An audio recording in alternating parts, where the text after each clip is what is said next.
The Kinder Morgan pipeline is without a doubt the most divisive issue in Canada. It has the potential to tear at the fabric of our Confederation. The federal government, the governments of BC and Alberta, and First Nations governments are all in a titanic battle. A number of First Nations along the pipeline route do not want to see it built, and at the same time, others are anxious to see the oil flow through their territories. The Frog Lake Nation of Alberta owns and operates an energy company, and it says that without the pipeline, they can't sell their oil, an outcome they say will doom them to continued poverty. The Tsleil-Waututh Nation in British Columbia is adamantly opposed to the project, and they recently sent a delegation to Kinder Morgan's annual general meeting in Houston to voice their concerns. The various positions within Indigenous communities reflect the division over the pipeline throughout the rest of the country. First Nations, like cities and provinces, have rights that require consultation, agreement, and consent. While many First Nations leaders are opposed to the pipeline, 33 Indigenous communities have signed agreements with Kinder Morgan, and they are speaking out because they say their position is being misrepresented. Simca Chief Nathan Matthew made it clear his band supports the project, and he stated that no other organization or First Nation has the right or the authority to speak on behalf of the Simca's behalf. Cheam First Nations Chief Ernie Crey has taken to social and mainstream media to voice his support for the project. We invited Chief Crey to join us for a conversation that matters about his nation's reasons for supporting the building of the controversial pipeline. Conversations That Matter is a partner program for the Centre for Dialogue at Simon Fraser University. The production of this program is made possible thanks to the support of the following and viewers like you. Welcome. Well, I'm glad to be here. We're in an interesting time right now, especially when it comes to the development of energy projects in British Columbia. And what has been interesting for me to observe over a period of time is that there is this sense that all members of First Nations are opposed to energy-related projects. And you're saying, hang on a second, don't go around saying that everybody's the same. We all have our own processes and we have reasons to be either for or against. What exactly is your position on Kinder Morgan and why? Well, I feel like I'm in the process of playing catch-up because there is a lot of public opposition to the construction of the Kinder Morgan pipeline. There is an existing pipeline. Mm-hmm. It doesn't have the capacity that's required to move additional product to market where there is a high demand for it.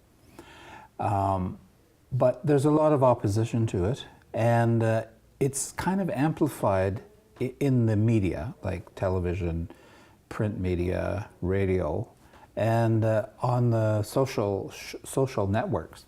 So you would think, watching and listening and reading about all the opposition, that there are simply no Indigenous or Aboriginal voices out there that are saying, hold on, this is not accurate. There are a large number of First Nations or Indigenous communities in BC, both in the northern part of the province and here in the southern regions of the province, and all along what will be the Kinder Morgan pipeline route, if this new pipe is constructed, all the way through to Treaty 6 and 8 in Alberta, that are working hard on attempting to make sure this pipe is built.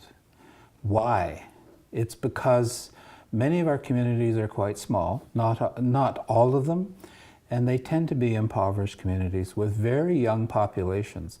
So we see this, the construction of this major project is a way for us to get involved in the economy, the larger economy of the two provinces, Alberta and British Columbia, such that we can create training opportunities for, amongst our young community members, and most of our community members are young. They're starting to form families. They need income, they need job training, and they need jobs. More than that, the other reason we're involved is because what we earn from the construction of this pipeline, should it proceed, we'll take those earnings and drive them back into enterprises in our own communities such that we'll guarantee employment for our community members in perpetuity. So we're not putting all of our eggs in one basket, namely the Kinder Morgan basket. As I've said to other people, we're not children. It's not a matter of working on a pipeline for 2 years and having a gentleman like Ian Anderson pat us on the head and say, well, it's all over now, boys and girls, you go home.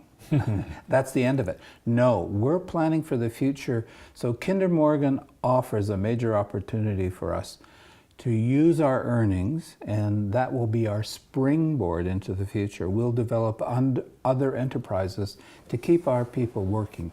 And a lot of the skills that we'll pick up in the construction of this pipeline will be transferable to any and all other major projects that may come in British Columbia's future. So we're excited about it.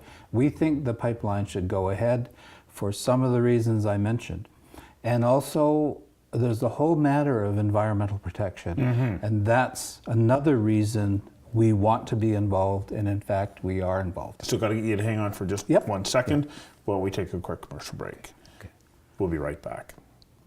Sorry for the interruption, but I need your help. I'm asking you to support the show by becoming a patron. That means pledging $1 per show. Conversations is a unique program. There's no grandstanding, no arguing, no yelling. Instead, I sit down with people who have unique insights, specialized knowledge, and experiences that inform and enlighten. And we do this on an incredibly limited budget with a very small crew. Well, this is my office, and it's where I edit the show. And then once it's ready, we give it away. You know, so many different websites around the world are carrying this show, but they get it for free. They don't pay us. So I'm asking you to pledge $1 per show by going to patreon.com/conversations that matter. Thanks. We want to keep producing conversations, and with your help, we can. Now let's get back to the show. Well, there are 2 points that you've made there. There's environmental protection. Let's come back to that in a moment. But there's also, and I couldn't help when you talk about the fact that we have so many people who are living in small, impoverished communities. Last week I was in Wet'suwet'en and interviewing a counselor there. And he said, I got a pipeline that runs through just over there. You can actually see the markings. It's been running through there for 60 years. He said, it's natural gas. In our community, we don't even have natural gas. We have to have propane. That pipeline has been running through here for 60 years. We get nothing. And he said, so with the new proposed pipeline, it changes everything. But more importantly, it will change the way that we're able to provide opportunity for our people. We're a small band, but this will be a significant difference. It will. For all of these communities in places like the community you just mentioned and the 43 First Nations all along the existing Kinder Morgan route, which will be the same route for the new pipe that will be built parallel to it. This will be a boon to First Nations communities such that we haven't seen in a long, long time, and we'll all use it as a springboard for our own enterprises so that we'll keep our people working. Thank you. We know how to look after ourselves. We don't need to be lectured. We don't need homilies from the green organizations and others who are sort of clucking their tongues at us. We'll look after ourselves very much. And while we're doing it, we'll work with other Canadians and British Columbians to make it happen. We want to join everyone else in having healthy local economies where there are jobs and opportunities such that they'll be there for our children and our children's children well into the future. I had National Chief Perry Bellegarde on as a guest a couple of years ago, and he is so focused on closing the gap between opportunities. He said standard of living in Canada for people who do live on non-banned lands, 6th in the world. People living on Band Community 63rd. That's right. How is it possible that we have these islands of poverty in this vast ocean of prosperity?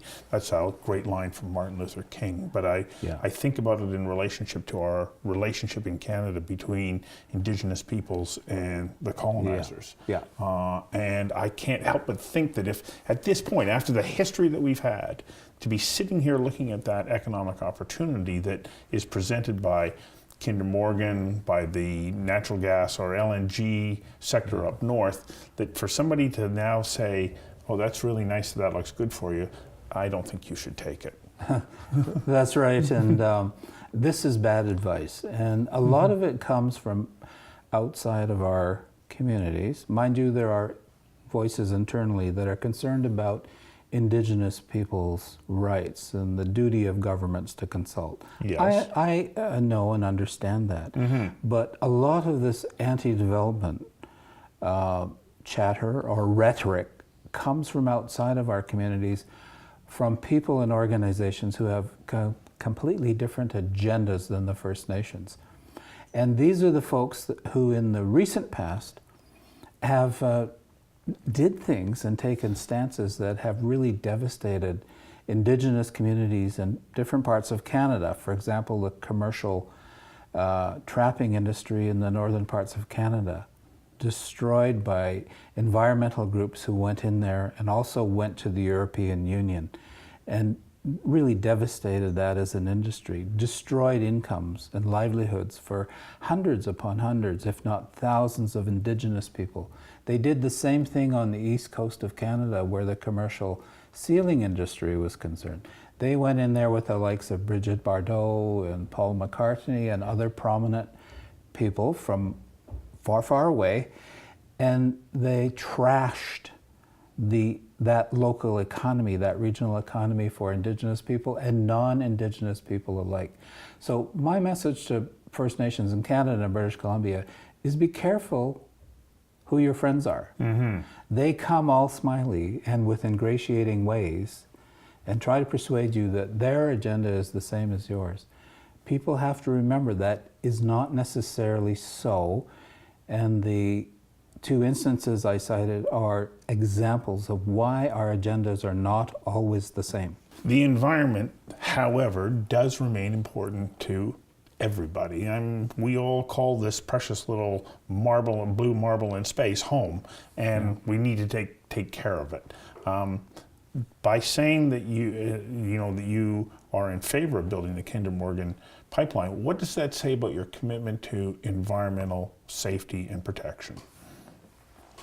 Our stance as a community, where this pipeline is concerned, is really one that says the best way to protect the environment all along the pipeline route is for us to be involved, both in the construction of it and later the monitoring of the operation of the pipeline well into the future. Right now, Indigenous people's traditional territories all along the pipeline route, and many First Nations have told me this, that vast stretch of territory goes unstewarded by anyone. The provincial government, the federal government, and the First Nations themselves don't have the resources to put people out on the landscape protecting our interests in the land.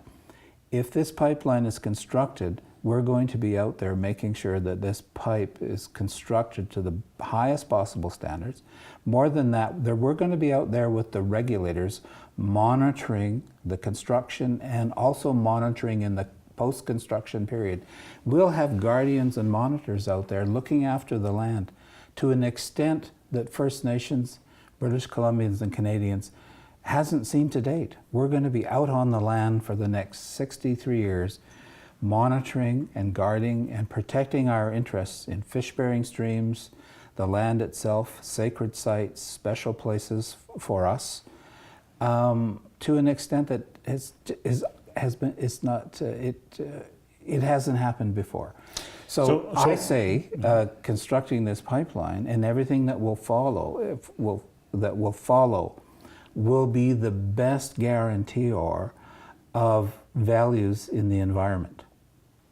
because we'll be out there doing it. Is this an agreement that's already now been negotiated and in place with Kinder Morgan between First Nations environmental monitoring services and the company? Yes, 43 First Nations along the pipeline route, and this, when you tally up their populations, it's like thousands upon thousands of people. Each of them, some 43 of them, have agreements with Kinder Morgan. On top of that, we went to the Prime Minister and said, if this pipeline is built, we want to be out there with your regulators, like the National Energy Board, Natural Resources Canada, Transport Canada, the Department of Fisheries, and other ministries, to make sure that the monitoring that's taking place during the construction phase and the post-construction phase is second to none, that the monitoring is up to the highest possible standards. We want to ensure that the values that we share with other British Columbians and Canadians, but all those particular to First Nations, are tended to and looked after, whether it's fish-bearing streams, heritage sites, sacred sites, special wildlife places where our people go hunting, where medicinal plants are protected because many of our people still gather in addition to hunting and fishing, and where food plants are also protected. Those special areas along the pipeline route will be protected because we're going to be there with the regulator, our monitors, independent monitors, to make sure that our values are protected in the interests of our communities, but I might also add in the interests of other British Columbians. And will you have the authority then to stop the flow of whatever products is in that pipeline, should you come across something that causes a concern? Well, we're seeking that authority, and that's why we went to Ottawa a couple of weeks back to appear in front of the Environmental and Sustainability Committee to make a presentation on Bill C-69 and the new energy regulator legislation. We made the argument that eventually we should be joint managers, cooperative managers in protecting the environment, and actually have a say, move from an advisory role to actually being joint regulators in the interests of First Nations and, for that matter, British Columbians and Canadians generally. At what point in the process did Kinder Morgan start to approach First Nations along the line? Because I get mixed messages as to whether or not it was, they went through the regulatory NEB process, the provincial, well, they haven't cleared that hurdle, but the federal and so on approval process, and then came to negotiate with First Nations or Indigenous peoples later. Is that what happened? Well, they look. What green groups and some people are forgetting is Kinder Morgan has had a relationship with us for over 6 decades already because of the existing pipe that's there. They went through some of our reserves and through our traditional territories. Yeah, back in that era it was different, and the Government of Canada made arrangements on our behalf with corporations like Kinder Morgan. But over the decades, we've developed a relationship with Kinder Morgan. Some of us tax their current pipeline. We've had a talking relationship with Kinder Morgan for over 6 decades. You know, hello, like some people seem to have forgotten that. Now this is going to be a new pipe. And yes, Kinder Morgan had to jump through regulatory routes to get to the stage where they are now, which is the approval stage. And we continue our relationship with Kinder Morgan, but it's more of an intense relationship now because it's a new pipe. And the legal world out there with respect to First Nations or Indigenous people has also changed. So we have interests and rights that we want to make sure our people we work with, like Kinder Morgan, are respectful of those rights. And by the way, they are. They are. So we've had a long relationship with Kinder Morgan. People who want to pretend otherwise, they're just pretending. I'm sorry, they're just pretending. So you feel that it was an appropriate and rigorous process to get to an agreement? Yes, it was. Some people like to characterize my community's negotiations with Kinder Morgan to get an agreement as nothing more than the CEO for Kinder Morgan Canada, namely Ian Anderson, driving up onto my reserve, rolling down a window, handing me a check and telling me, "There you go, Chief, you do support our pipeline, right?" That's how some people are representing our negotiations. I'm saying nothing could be further from the truth. I characterize it this way. Ian Anderson sent his A-team out to negotiate with us, and we responded by sending in our SEAL Team 6.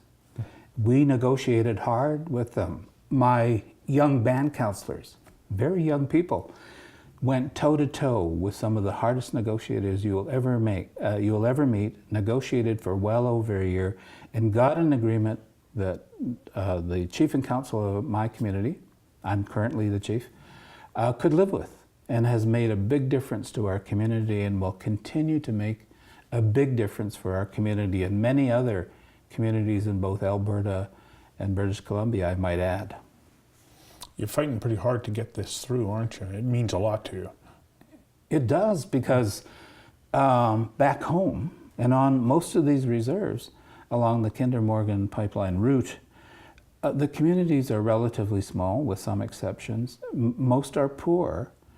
Kinder Morgan offers us an opportunity to reach in and find employment and training opportunities, full-time jobs, and earnings that will come from our role in the construction of the pipeline to invest in other enterprises in our respective communities, such that we'll be almost able to guarantee employment for our young growing population in perpetuity. And some people forget that. They think that we're putting all our eggs into one basket, Kinder Morgan, and when they're done in 2 years, Mr. Anderson says, "Thank you, Chief," and he drives off. No, we'll take the earnings from the construction of this pipeline, drive it back into enterprises for our young, rapidly growing population. Ellis Ross says that to be able to benefit from energy projects when they are negotiated properly with energy companies, give bands the ability to finally break the stranglehold on the relationship that exists between them and Ottawa. How will this change that relationship? Profoundly, and he's right. And anyone who's a serious thinker about these issues know that he's right. Yes, we have this dependent relationship with the Government of Canada, particularly what was once called the Department of Indian and Northern Affairs. And it's a dependence that has led to well over 100 years of poverty, social welfare kinds of programs, limited educational opportunities, job training opportunities. And we were more or less barred in that relationship from working alongside other British Columbians and Canadians in worthwhile ventures like this pipeline and others that preceded it and others that will come in the future. We want to break that dependent relationship, stand up to our full height with other British Columbians and other Canadians. Our kids in your schools, on your sports teams, living next door, friends of your kids, opportunities to take what we earn and invest in enterprises and participating right along with all other Canadians in a healthy, productive way. We want to change the relationship. Thank you for coming in and You're sharing your welcome. thoughts on this. It must be a challenging time for you. It is. Thank you very much. Thank you.